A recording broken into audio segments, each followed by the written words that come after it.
wish her all the very best. I can't wait to meet her because we haven't yet met her yet, so hopefully. 5 minutes ago, Kensington Palace buried devastating news in diplomatic language. Princess Catherine will not be coming home for Christmas, and doctors have now pushed her recovery timeline back indefinitely with no date for her return. William has been sleeping in a hospital chair every night while their children ask questions no one can answer, because what started as routine post-surgery observation has spiraled into something far more serious that the palace refuses to publicly acknowledge. The statement claims Catherine is responding well to treatment, but leaked reports from her medical team tell a very different story. The Princess of Wales is fighting complications nobody anticipated, and the family Christmas reunion Britain is praying for may never happen at all. The announcement. The statement appeared on Kensington Palace's official channels at precisely 4:37 this Saturday afternoon, timed to catch the early evening news cycle, but late enough that detailed follow-up questions would have to wait until Monday when press offices reopened. The language was classic palace communications, every word carefully selected to convey necessary information while revealing as little as possible about the reality behind closed hospital doors. The Princess of Wales continues to receive treatment and care at the London clinic, the statement began, its measured tone immediately signaling that this was not good news, dressed up as routine update. Her medical team has advised that Her Royal Highness requires additional observation and treatment before returning home. The Prince and Princess are grateful for the continued support and understanding of the public during this time. What the statement did not say was far more revealing than what it did. There was no mention of Christmas, no timeline for Catherine's discharge, no reassurance that she would soon be reunited with George, Charlotte, and Louis. The absence of these standard comforts spoke volumes to anyone experienced in parsing royal communications. This was palace language for a situation that had become significantly more complicated than initially anticipated. Inside the London clinic, Catherine had been fighting her own private battle for weeks now, far from the public eye and the constant scrutiny that normally defined every moment of her existence as future queen consort. The abdominal surgery that had brought her here in mid-January had been described as planned and successful, a routine procedure that would require a brief hospitalization followed by recovery at home. The palace had been clear that Catherine would be absent from public duties until after Easter, giving her time to heal properly before resuming the demanding schedule of royal engagements. But somewhere between the initial surgery and now, complications had emerged that transformed a straightforward recovery into something far more challenging and unpredictable. The medical team, led by Dr. Elizabeth Sharma, one of Britain's most respected specialists in post-surgical care, had discovered issues that required additional interventions and extended hospitalization. Catherine, who had endured the initial surgery with characteristic courage and resilience, now faced the reality that her return to normal life would be delayed far longer than anyone had prepared for. William had become a fixture at the hospital, arriving each morning after getting the children off to school and staying until late evening when duty required him to return to Kensington Palace.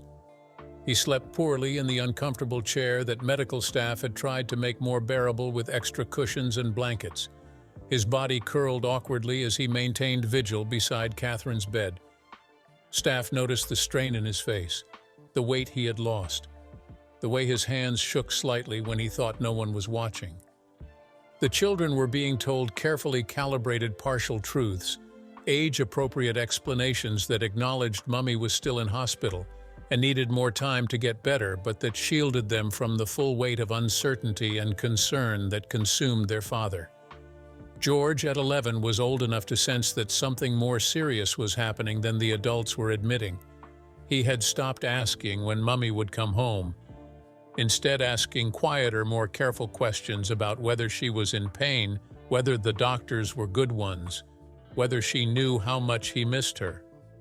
Charlotte, 9 years old and achingly perceptive, had retreated into unusual quietness, spending hours in her room with books and stuffed animals, creating elaborate imaginary scenarios where princesses recovered from illnesses and returned to their families stronger than before. She had asked if she could video call Catherine every day, and William had arranged it, watching his daughter's face light up when her mother appeared on screen looking tired but smiling, performing wellness for her children even when every movement clearly cost her significant effort. Louis, only 6, struggled most with his mother's absence in the straightforward way of young children who cannot yet fully grasp abstractions like extended hospitalization or complicated recovery. He asked repeatedly when Mummy would be home, responded to each non-answer with fresh tears or tantrums, and had started sleeping with one of Catherine's scarves clutched in his small hands, breathing in the faint scent of her perfume as if it could summon her back through sheer force of missing. The palace statement released minutes ago was prompted by the calendar's relentless advance toward Christmas and the impossibility of continuing to avoid the question everyone was asking: would Catherine be home for the holidays? The medical team had delivered their assessment to William yesterday, and he had spent a sleepless night wrestling with how to manage public expectations while protecting his wife's privacy and his children's emotional well-being. The decision to release a statement acknowledging extended hospitalization had been agonizing but necessary, a recognition that silence was no longer sustainable. Royal correspondents were already analyzing the statement's language, noting the absence of specifics and the careful avoidance of any timeline for Catherine's return. Experienced observers recognized the patterns from previous royal health crises, the way information was released in careful increments, the balance between transparency and discretion.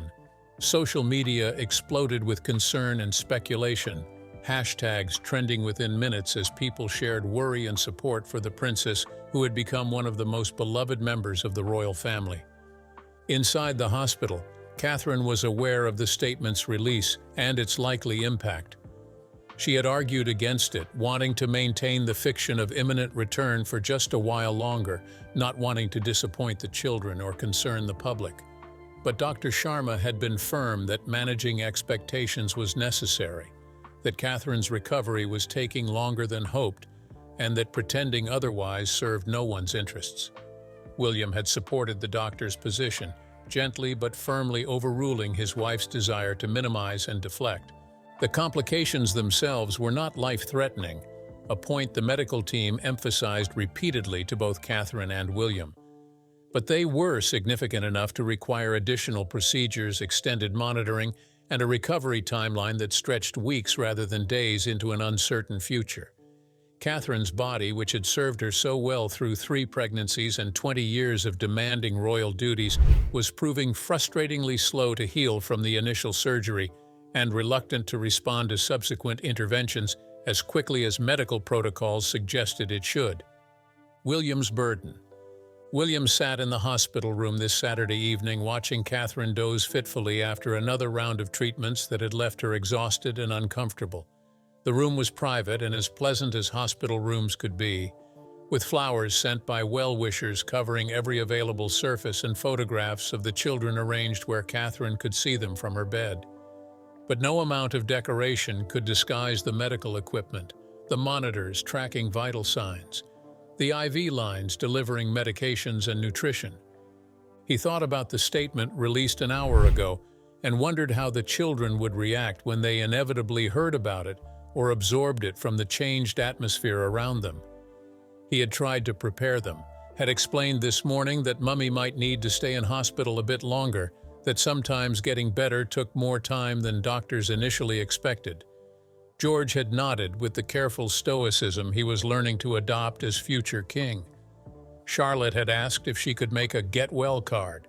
Louis had cried and asked why the doctors couldn't just fix Mummy faster.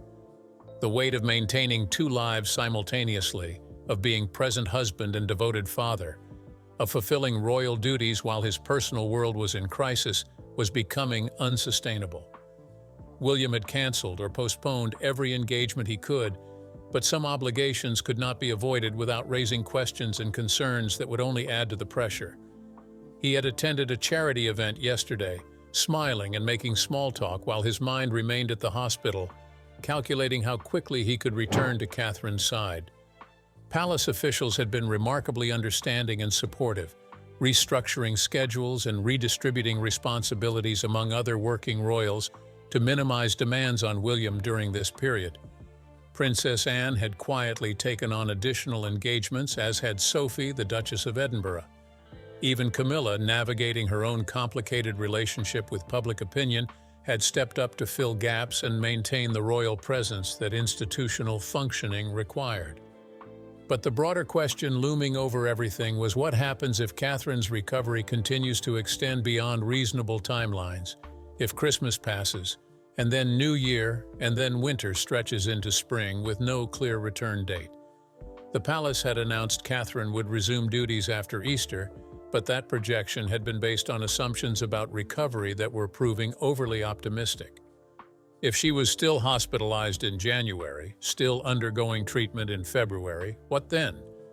Dr. Sharma had been honest with William about possibilities and probabilities.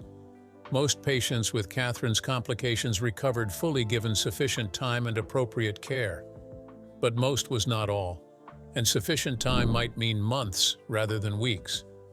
There was a small but real possibility that Catherine might face permanent limitations, might need to fundamentally restructure how she approached her role and responsibilities. These were conversations no one wanted to have, but that could not be indefinitely avoided. William's phone buzzed with a message from his private secretary, a gentle reminder about tomorrow's commitments, and a question about whether he needed any schedule adjustments. He typed a brief response acknowledging the message and requesting that everything non-essential be postponed another week. He knew this pattern could not continue indefinitely, that eventually duty would require him to resume more normal functioning regardless of his personal circumstances, but not yet, not while Catherine remained hospitalized and uncertain. Catherine stirred, her eyes opening slowly and taking a moment to focus on William's face. She smiled despite obvious discomfort, reaching for his hand with fingers that felt too thin and fragile in his grasp. "You should go home," she said, her voice rough with fatigue. "The children need you there, not sitting in this depressing room watching me sleep." "The children have excellent care," William replied, squeezing her hand gently, "and there's nowhere I'd rather be than here with you." It was a lie, or at least a partial truth that omitted the whole complicated reality. He would rather be anywhere else but under circumstances where Catherine was well and home and life was normal. He would rather be at Kensington Palace with his whole family intact and healthy.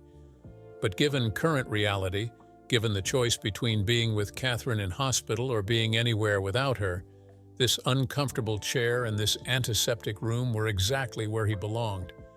They talked quietly about the children, about George's upcoming exams and Charlotte's Christmas concert and Louis's latest obsession with dinosaurs. They talked about the statement released earlier and Catherine's mixed feelings about acknowledging extended hospitalization.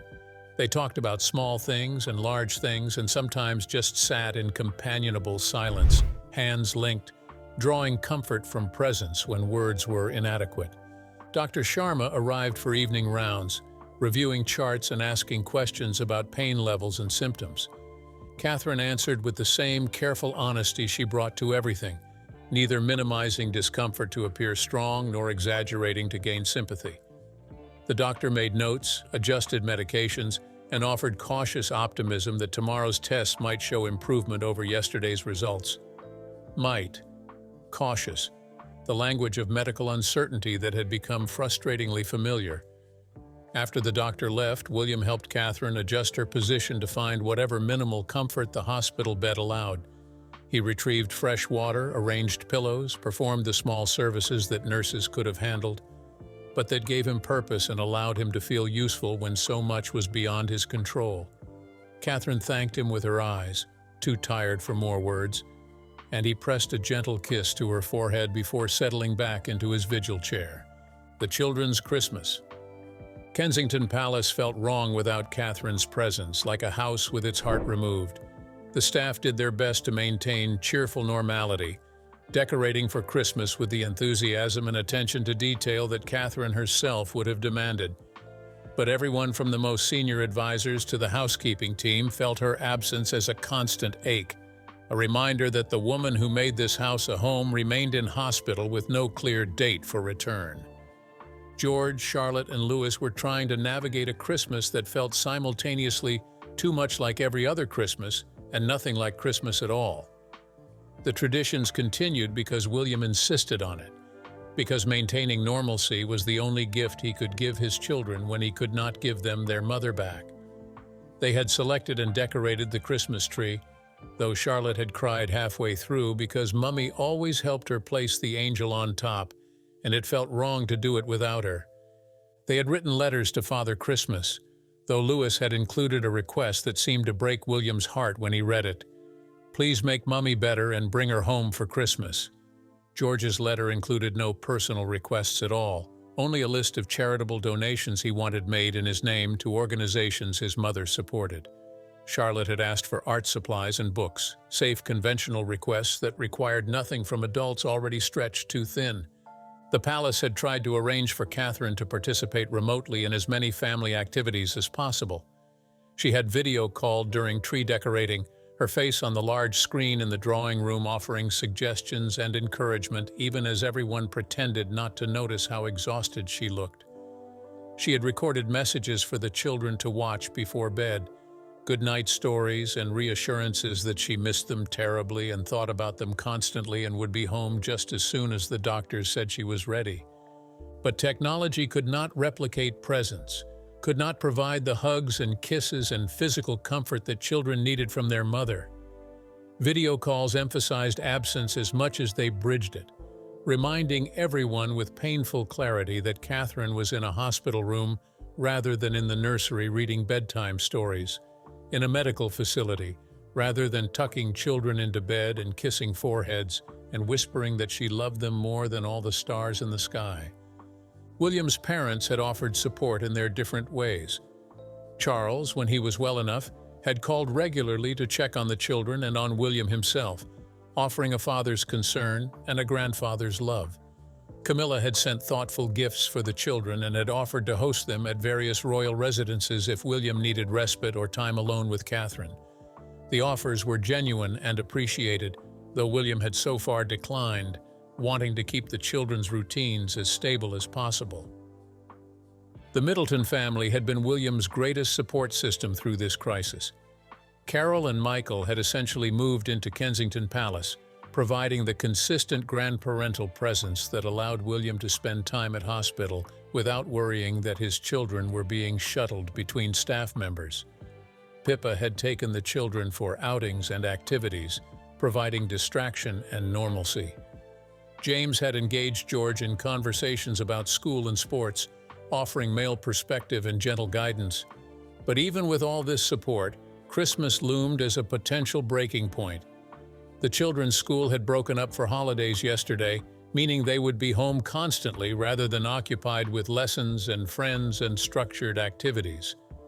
The calendar marched toward December 25th with relentless inevitability, and no amount of careful management could hide the reality that Catherine would not be there for Christmas morning, would not watch the children open presents, would not participate in the family tradition she had worked so hard to establish.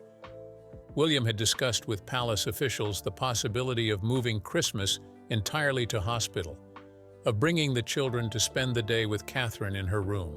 Dr. Sharma had gently but firmly vetoed the idea, explaining that Catherine needed rest and minimal stress, that children in hospital for extended periods would be difficult and potentially counterproductive to her recovery. She had suggested instead a brief visit on Christmas Day, an hour or two that would allow family connection without overwhelming Catherine's limited energy. The compromise satisfied no one but represented the best available option in a situation with no good choices. William had explained it to the children as carefully as he could, framing it as a special Christmas adventure to visit Mummy in hospital, making it sound exciting rather than sad. George had seen through the performance but had played along for his siblings' sake, another small burden of premature maturity that William hated imposing but could not avoid. Charlotte had announced she was making Mummy the best get-well card ever for Christmas, that it would be so beautiful and special that seeing it would help Mummy feel better faster. She had recruited Louis into the project, the two of them spending hours with glitter and markers and stickers creating elaborate artwork that covered the nursery table. William had looked at their efforts and felt his throat tighten with emotion he could not express. Pride and sorrow tangled together in ways that made breathing difficult. This evening, as William prepared to return from hospital to Kensington Palace for dinner with his children, he thought about what tomorrow would bring and the day after and all the days marching toward a Christmas that would be Catherine's first major holiday in hospital, their first family Christmas apart in their 13 years of marriage. The statement released hours ago had made official what everyone already knew, but no one wanted to acknowledge. Catherine would not be home for Christmas, would not be home for New Year, might not be home for weeks or months beyond that. Catherine's fight. Catherine had always prided herself on strength and resilience, on the ability to endure pressure and difficulty with grace and apparent ease. 20 years of royal life had taught her to perform wellness even when struggling, to smile through discomfort and maintain composure through challenges that would have broken someone with less determination. But this hospitalization had pushed her to limits she had not known existed, had tested reserves of courage and patience that even she was not certain she possessed. The initial surgery had been difficult but manageable, pain that was expected and temporary, recovery that progressed according to predicted timelines. But the complications that emerged afterward had been unexpected and demoralizing. Setbacks that required additional procedures and that seemed to erase progress just as she thought she was improving. Each intervention brought hope that this would be the one that finally resolved the issues, followed by disappointment when new problems emerged, or old problems proved more stubborn than anticipated. Dr. Sharma had been unfailingly kind and honest, explaining each development in language Catherine could understand, never minimizing difficulties but also never catastrophizing or suggesting outcomes worse than medical evidence supported. The doctor's steady competence had been anchor in turbulent waters, a source of stability when Catherine's own confidence wavered and fear threatened to overwhelm careful rationality. The physical challenges were significant, but somehow easier to manage than the emotional weight of being separated from her children for so long. Catherine had never been apart from George, Charlotte, and Louis for more than a week or two, had built her entire royal schedule around maximizing time with them and minimizing disruption to their routines and stability. This extended absence felt like failure, like she was letting them down in fundamental ways that no amount of video calls or recorded messages could fully address. She worried about how they were coping, whether they understood why she could not come home, whether her absence would create lasting damage or insecurity. She worried about Christmas morning without her there to see their faces as they opened presents, about missing the magic and wonder that she had worked so hard to create each year. She worried about William carrying impossible burdens alone, managing children and duties and his own fears while trying to support her through recovery. The hospital room had become her entire world, its boundaries defining the limits of her existence in ways that would have seemed unimaginable months ago. She knew every crack in the ceiling, every pattern in the floor tiles, every sound the heating system made as it cycled on and off. She had memorized the rotation of nursing staff, knew which nurses moved efficiently and which lingered for conversation, which doctors delivered news with gentle optimism, and which favored blunt realism. The flowers covering every surface were both comfort and reminder of all the people thinking about her, caring about her recovery, sending wishes for her return to health and normalcy. She read cards from strangers who had heard about her hospitalization and wanted to express support, from children who had drawn pictures of princesses getting better, from cancer survivors and surgical patients who understood from their own experience what she was enduring. The outpouring of kindness was overwhelming and humbling, and sometimes brought tears she could not fully explain. William's presence was the thread keeping her tethered to life beyond hospital walls. He brought news of the children, shared funny stories and sweet moments that reminded her why fighting through this recovery mattered. He brought photographs and videos, snippets of normal life that she watched hungrily, searching each frame for evidence that her children were truly okay despite her absence. He brought his love and his strength, offered freely even when she knew he had little of either to spare for himself. They had always been partners, had built their marriage on friendship and mutual support and genuine affection that survived the pressures and scrutiny of royal life. But this crisis had revealed depths to their bond that Catherine had not fully appreciated before. had shown her that William's devotion ran even deeper than she had known. The way he slept in that uncomfortable chair night after night, the way he advocated fiercely with medical staff on her behalf, the way he held her hand through painful procedures and whispered encouragement through difficult moments, all of it spoke to commitment that transcended duty or obligation. This evening, after William left to have dinner with the children, Catherine lay in the quiet room watching darkness gather beyond her window. Somewhere out there, London was preparing for Christmas, families planning celebrations and children counting down days until presents and holiday magic. Somewhere out there, her own children were having dinner and bath time and bedtime stories, navigating evening routines without her guidance or presence. The statement released this afternoon had made official what she had been trying to deny, had forced her to acknowledge that she would not be home for Christmas, that her recovery was taking longer than anyone wanted or expected. She felt the weight of disappointing people, of disrupting plans, of being the cause of worry and concern rather than the source of comfort and stability she had always tried to be for her family and for the public who followed her life with such interest. But alongside the disappointment and frustration was also a growing acceptance that some things could not be controlled or rushed, that healing happened on its own timeline, regardless of how desperately she wanted to accelerate it. Dr. Sharma had said repeatedly that pushing too hard or rushing recovery often led to setbacks that ultimately prolonged rather than shortened hospitalization. Catherine was learning slowly and painfully to surrender to the process, to trust that her body would heal when it was ready, and that patience was not weakness, but wisdom. The palace manages. Sir Edward Hamilton, William's private secretary, had navigated many crises during his decades of royal service, but managing public perception and institutional functioning during Catherine's extended hospitalization presented unique challenges. The Princess of Wales was not merely popular but genuinely beloved, her absence from public life creating a void that other royals could not entirely fill regardless of their own dedication and efforts. The statement released this afternoon had been carefully crafted through multiple drafts and consultations, every word weighed for how it would be interpreted and what questions it might raise. The goal had been to acknowledge extended hospitalization without providing details that would fuel speculation or invade Catherine's medical privacy. Early reactions suggested the statement had achieved its purpose, conveying necessary information while maintaining appropriate discretion.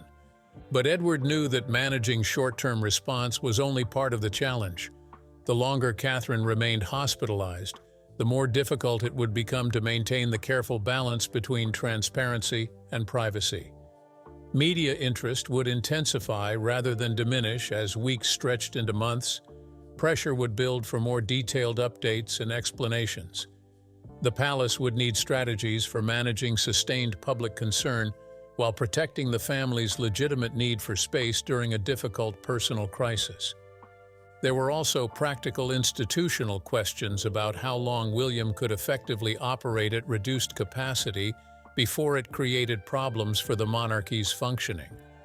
The Prince of Wales had enormous public sympathy right now, universal understanding that his family situation required flexibility and accommodation. But sympathy had limits, and eventually expectations would shift from understanding his absence to questioning whether he could fulfill his responsibilities while managing personal crisis. Edward had already begun quiet planning for various scenarios depending on how Catherine's recovery progressed. If she returned home by late January or early February, they could frame it as an extended but ultimately successful recovery and resume normal operations with minimal long-term impact.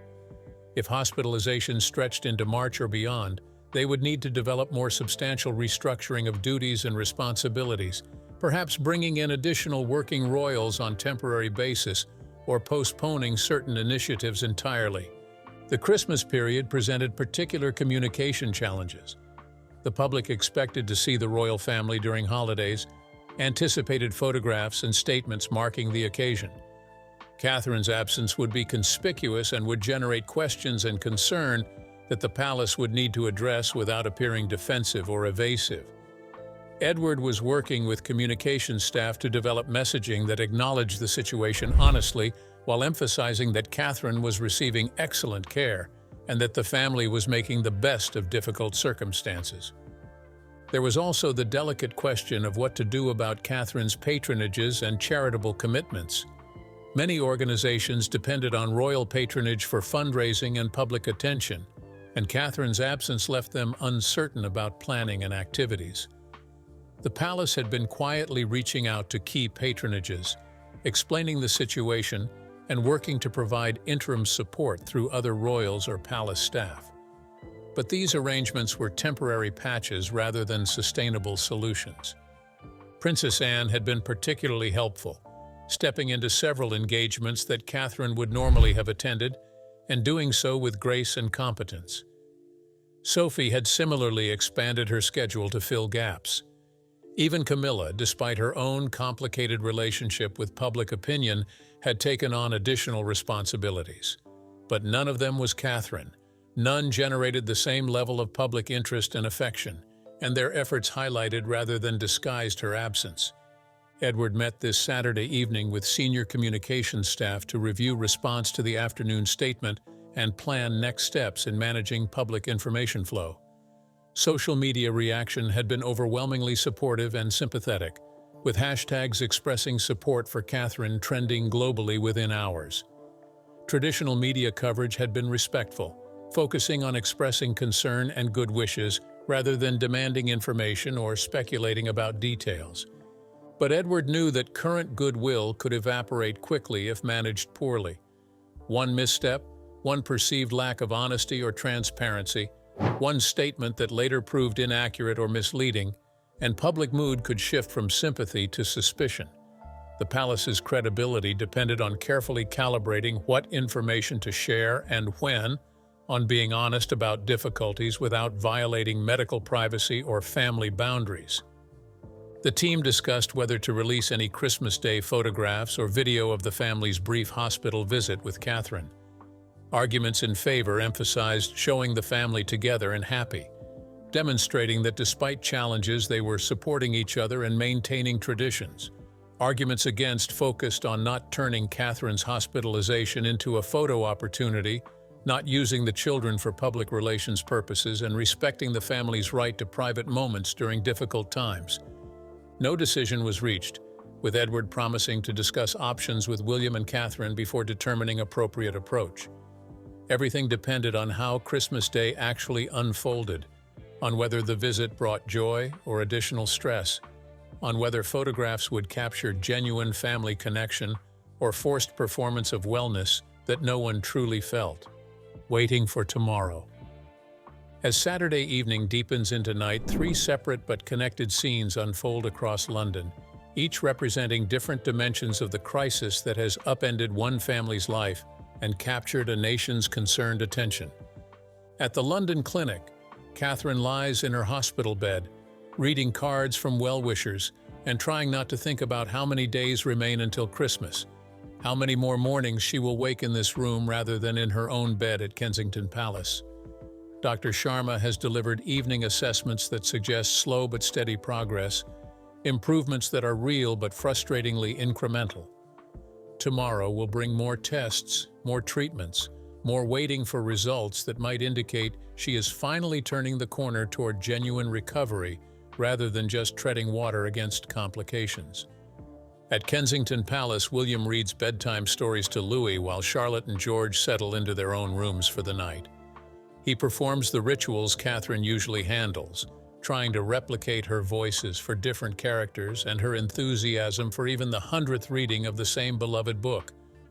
Louis asks again when Mummy is coming home, and William gives the same careful non-answer he has given a dozen times, promising that she will be home just as soon as the doctors say she is ready, that they are all doing everything possible to help her get better faster. After the children finally sleep, William sits alone in the drawing room, staring at the Christmas tree they decorated without Catherine, thinking about the statement released hours ago and what it means for the weeks and months ahead.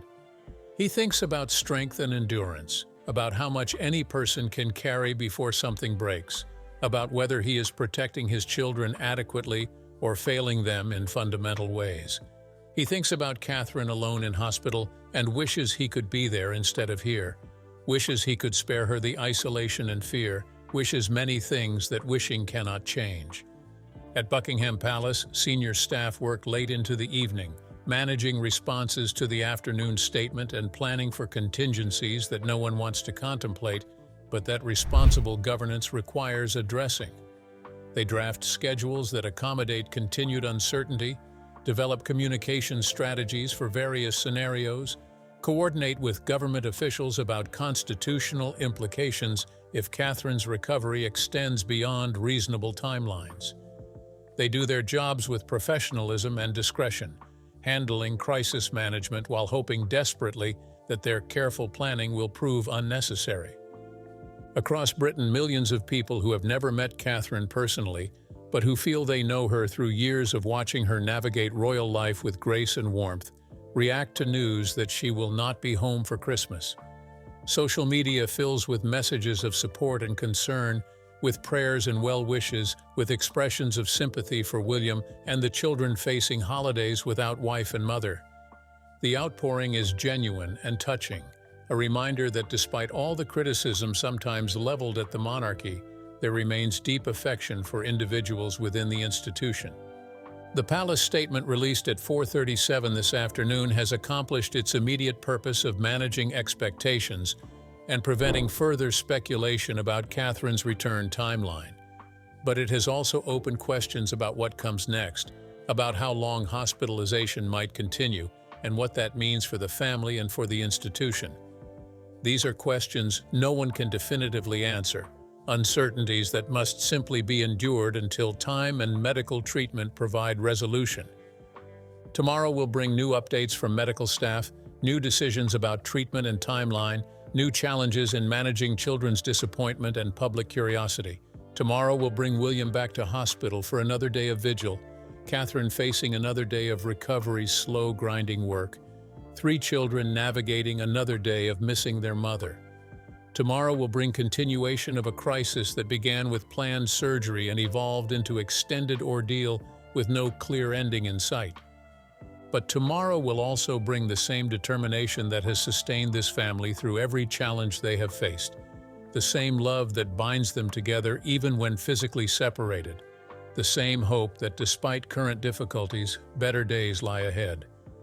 Catherine will continue fighting for recovery with the same strength she has brought to every challenge in her 20 years of royal life.